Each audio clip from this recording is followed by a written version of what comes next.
Good afternoon, everyone, and thank you so much for joining us today for our third Thursday Common Sense Parenting Facebook Live. Happy St. Patrick's Day. This is our little March edition. Bridget, I should pinch you because you don't have any green on, but I don't know I if you pinched can. myself. Okay. Are your earrings green though? They look a little Oh green. yeah, they are a Okay. little green in there, a Then little that's green. fine. I've got some flecks of green in my sweater, so we're covered there. But in celebration of our March Facebook Live today, we are going to be discussing how parents and children can navigate through emotional outbursts and feelings of anger, which, as we all know, is common from toddlerhood all the way into teens. So this really is a topic that's applicable for every parent to watch. So please give this video a like and share this video so other parents can watch it later on if they're not able to tune in live. So as we go through this discussion with Bridget today, if you're watching live and you have a question for her in regards to this topic, go ahead and leave it in the comment section and we'll get it answered here at the end. Okay, Bridget, so we're talking anger, emotional outbursts, tantrums, all the stuff that can be so frustrating as a parent and a child. So I'm looking forward to hearing more of your expertise on this topic today. Going into this first question, what are some of the reasons that children become angry and emotional? Well, there's a lot of reasons why children become, emotional and have outbursts or meltdowns. One, because they're children. Right? That's the, Yeah. it's part of the makeup they're developing. But it can be broken down, if you want it to, into like four categories. Let's say development, fear, trust, and skill.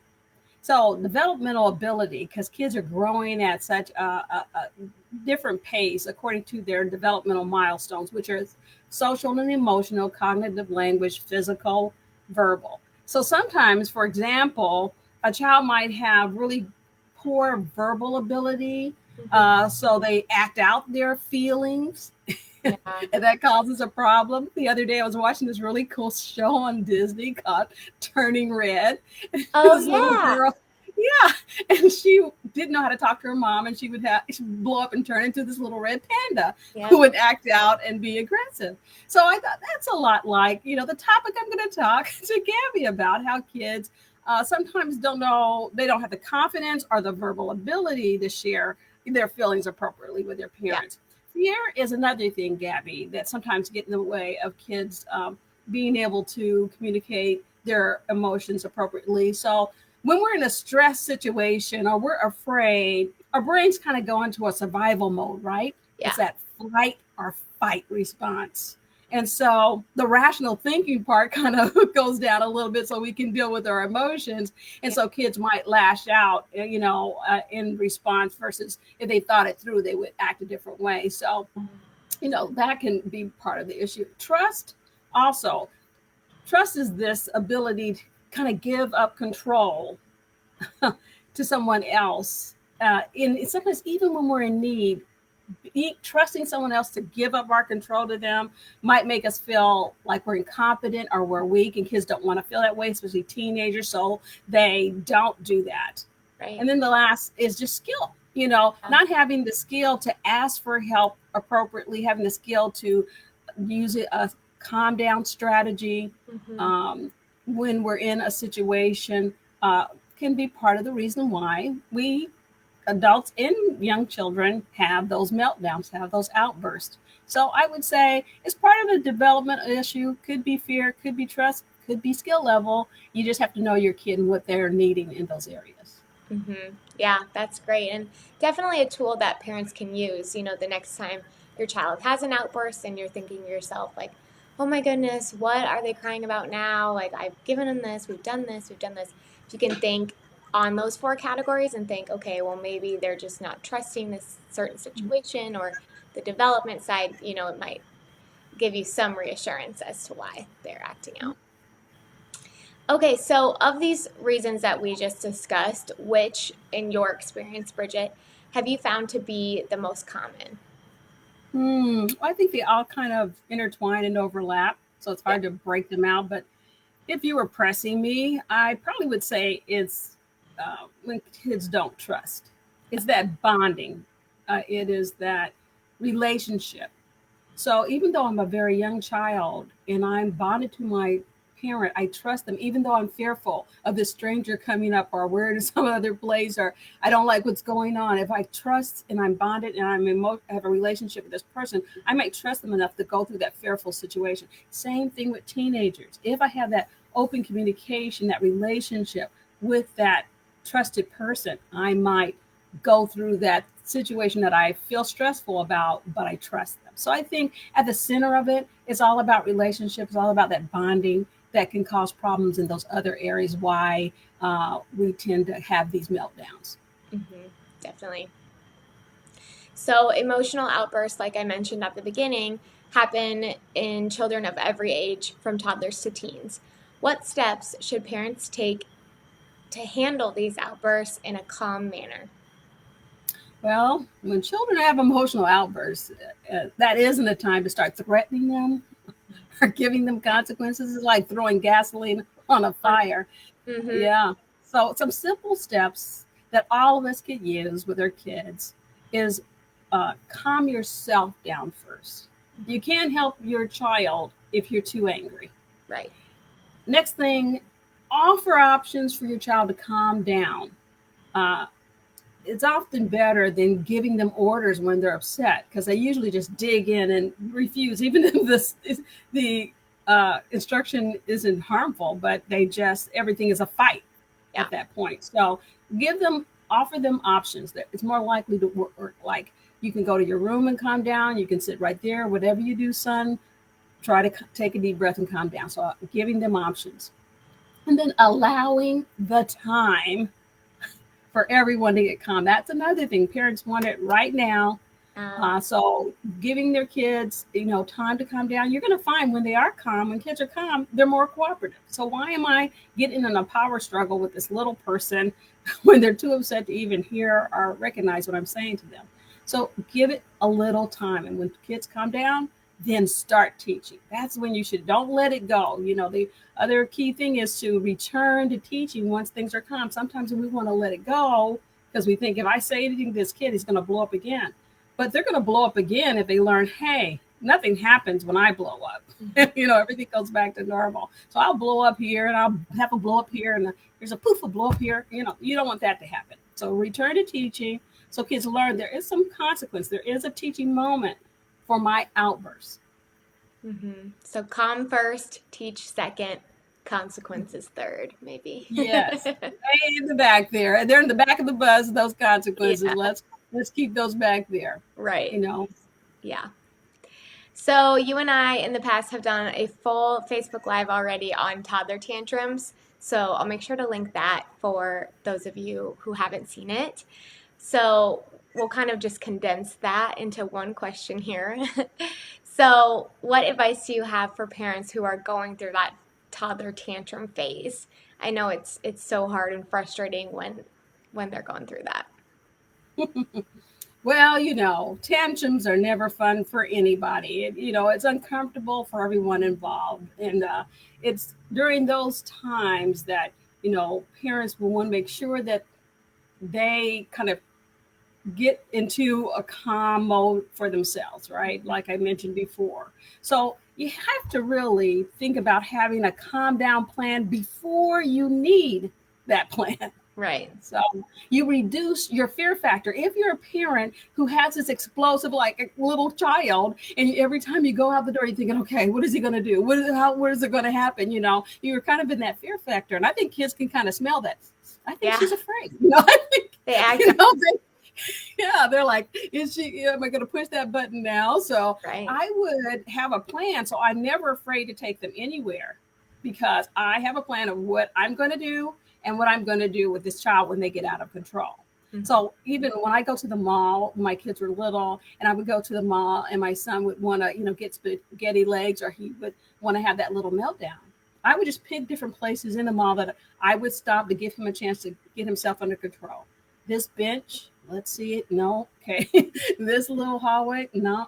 Okay. The double doors. You're here. Okay. Now we're at the car. You have a chance to turn this around. So I had a plan, and at every point, I try to calm myself down. The other key thing is don't expect children to be able to execute a calm down plan without practicing it several times at a neutral time, it increases the likelihood that they will be able to do the skill when they have that habitual behavior put in ahead of time. So make a plan to practice, practice, practice, Mm-hmm. and monitor their ability, to make that improvement. Encourage them, praise them when they do take a deep breath or when they do try to get themselves calmed down. And like I said, just respond to your kids' behavior. If they do have that meltdown, it's not a time to scream and yell. It's a time to teach.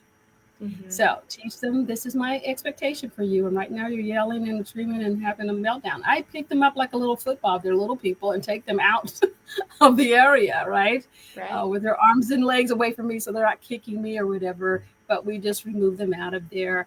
If they're an older kid, I pretty much tell them, this is what you're doing, and I keep it moving. So, they usually follow the money. I usually have it. And so we go where I'm going, or the car, or the driver, that kind of thing. So Yeah. definitely, set it up ahead of time is your best bet. Don't be a reactive parent, be a proactive parent. Mm-hmm. And another great tool I know that we have is the Calm Down Kit. So we can link that in the comments here. That would be a great solution. We just had a question come through that says, how can I get my child to calm down? If I tell my toddler to calm down, he screams even louder. So just as you mentioned before, practicing, this is how we calm down when we're feeling this way before you're in that situation, that might help. Definitely. If the child doesn't have that tool to be able to go to, then screaming is the thing I have. This is the way I communicate. So definitely practicing that ahead of time. And then when you are in that situation, when you have a toddler screaming, try not to give a lot of attention to that. Yeah. If they're not bleeding, they're not on fire. Okay, good. So they're Yeah. okay. I'm going to busy myself over here. I can still see them out of my peripheral vision. I can still hear them, but I'm not going to be right there talking to them, right? I'm going to make sure that I know what they're doing, but don't give a lot of attention. It's a reward that increases that behavior. Mm-hmm. Okay. Yeah. Yeah, thanks for commenting. If you're watching live, like I said in the beginning, if this is sparking any questions, in your mind on this topic, please comment and we're happy to help answer.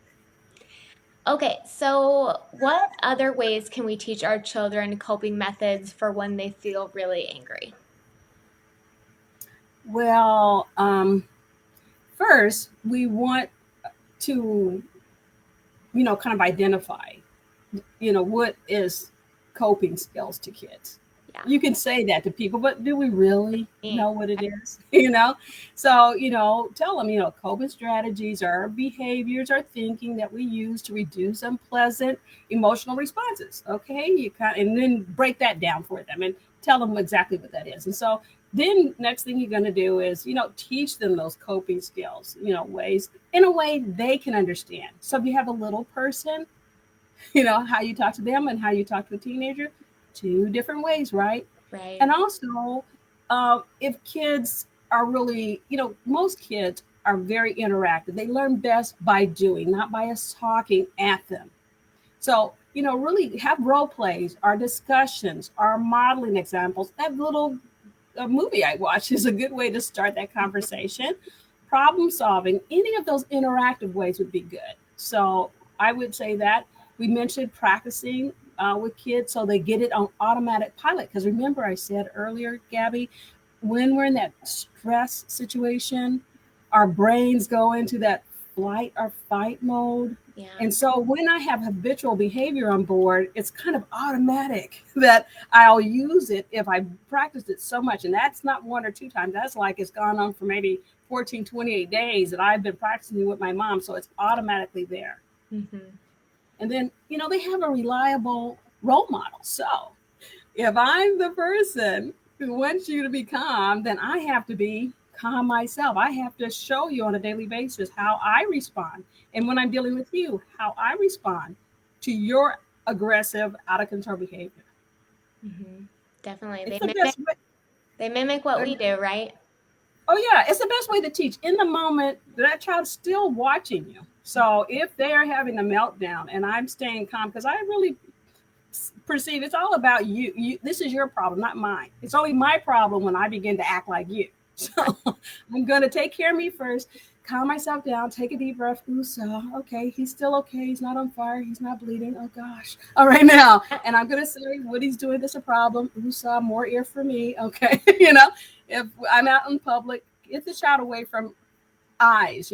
Attention is reward, even other people's attention. So I get that child away to the different spots to give them a chance to calm themselves down before we have to skedaddle out of there. Yes, definitely. Okay, so we have a few situational questions which are great and very helpful to relate to. So this one says, my 10-year-old has a lot of emotions and poor coping methods.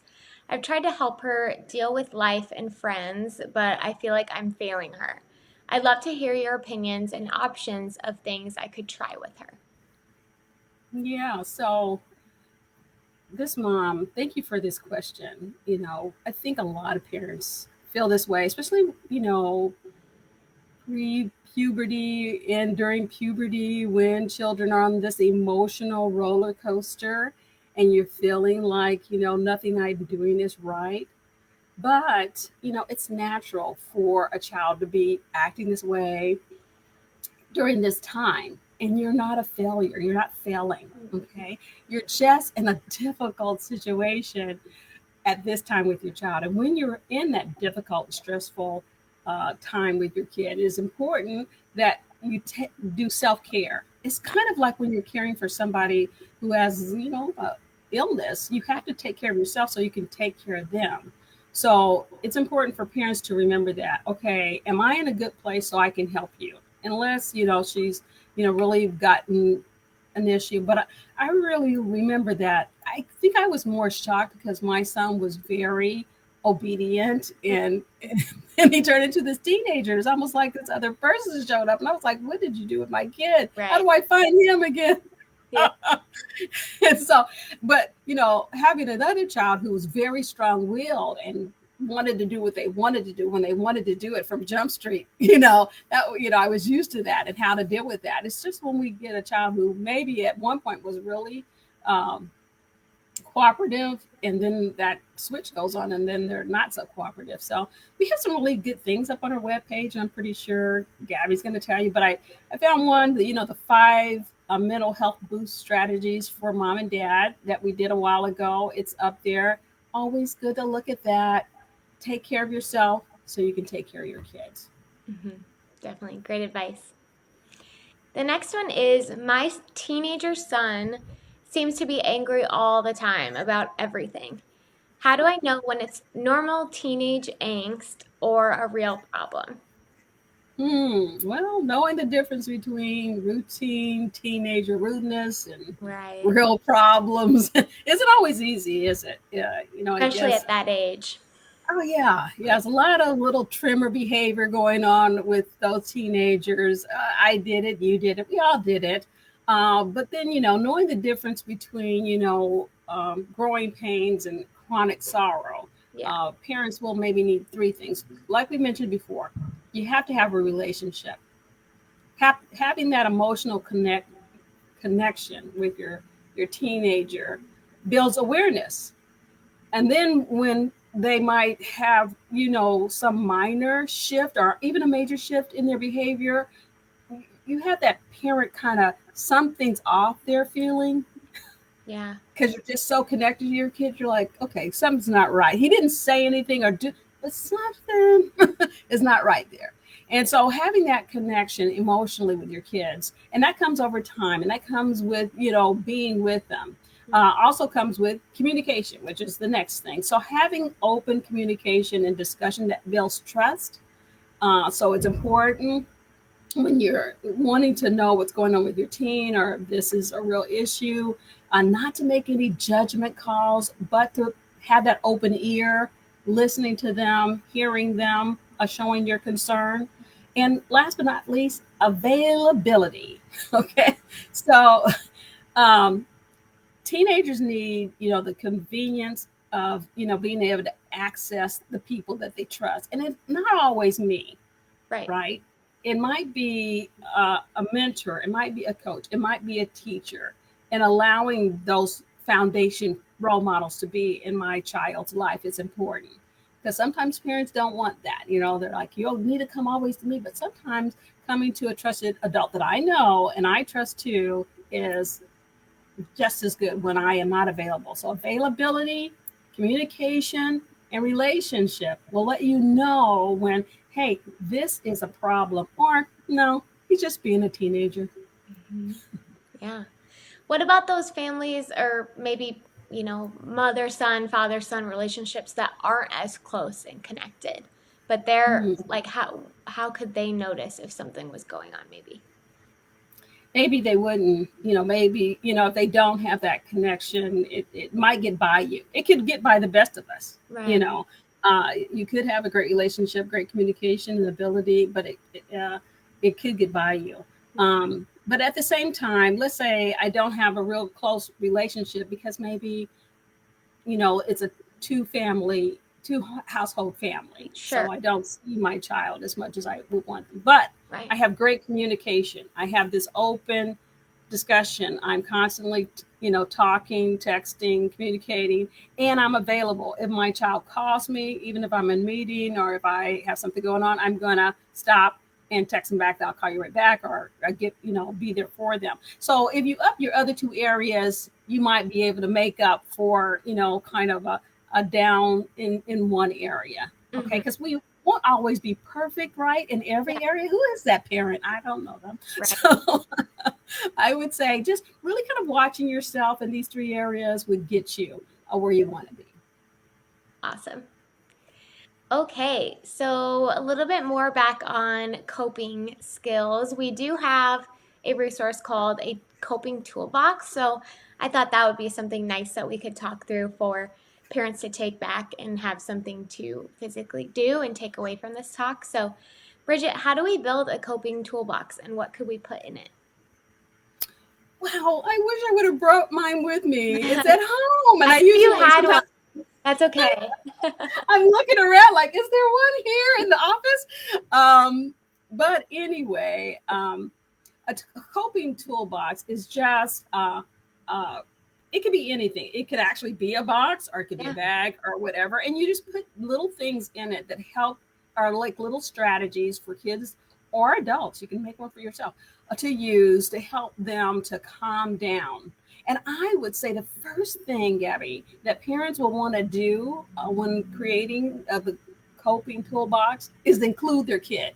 Yeah. Okay, don't make that on your own. So many parents are like, Bridget, look what I made. And I'm like, was your kid involved? No. And I'm like, okay, you want the person that the box is for to Yeah, have some say so about what goes in that box, right? definitely. So go to the dollar store or find things around the house or whatever that you can put into the box. So think about what is a coping toolbox? Talk to your kid about what it is.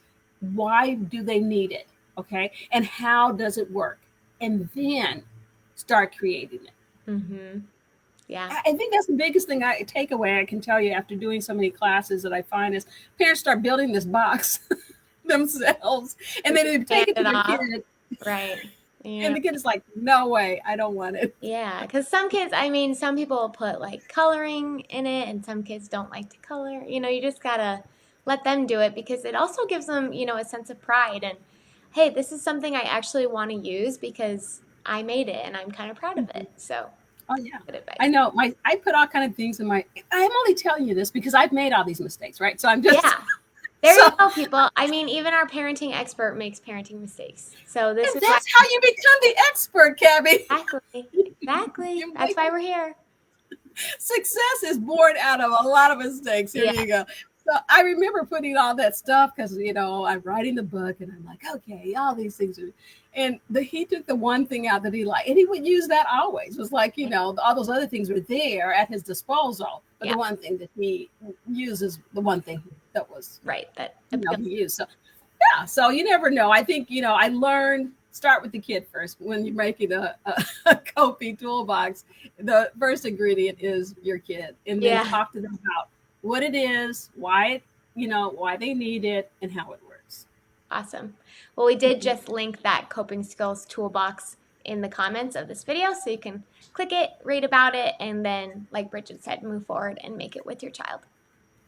Okay, we just have a couple more questions here. So if you are watching live and you have a last minute question for Bridget, go ahead and comment it now and make sure you give this video a like while you're here. Okay, so what other resources? I know we mentioned a few already throughout this video, but what other ones are available to help parents and children reduce anger and emotional outbursts? Oh my.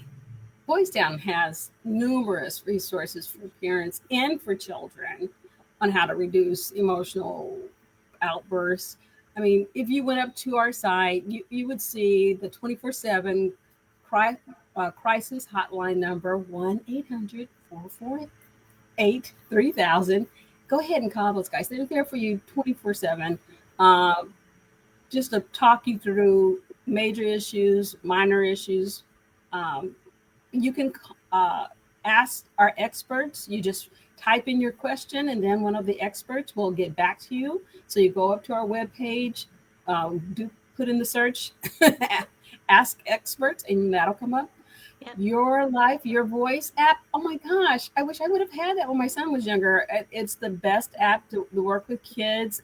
They can text, they can talk to other kids, talk to an expert, have a little app for their emotion. They notice that you're, being sad several days, a little pop up will come and say, "Are you feeling sad? Do you want to talk to somebody?" So it's a great little tool for kids.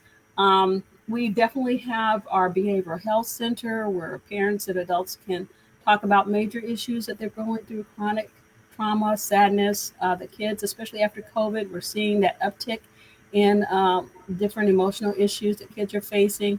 And then coming to the parenting classes. Oh my gosh, I hope you guys come. We have classes online, face to face, lots of service here at Boys Town for parents and kids. Yeah, what upcoming classes are starting here in the spring and summer? Are there certain topics that you guys will be covering? Well, we're always covering classes nationwide. Parents go up to our webpage and then click on for parents and then type in find a class. They'll find a class in their area. So then the topics might be a little different based on the zip code that they put in to that search. Here in Nebraska, we'll be running classes next month on toddler and preschooler, school age, and we just started a parent plan course for parents going through separation or divorce. So if you're just beginning that process of separation or divorce and you want one of our experts to work with you on making a parent plan, you can definitely come to that course. But there's lots of different services out there in different classes, face to face and online now for parents to get involved in. So I hope you do. Yeah, we hope you do. We do have that linked. It's linked on every video every month. So it's CSP Find a Class. Go ahead and click that and we'll get you connected. So, Bridget, thank you for all this great advice on this topic this month. It's always a pleasure to talk to you, especially about something that every parent deals with kids of every age. So, thank you. You're welcome. Awesome. Well, we hope you all have a great rest of your March, and we will see you next month on the third Thursday in April for our discussion then. So thank you, everybody. Bye-bye. Happy St. Patrick's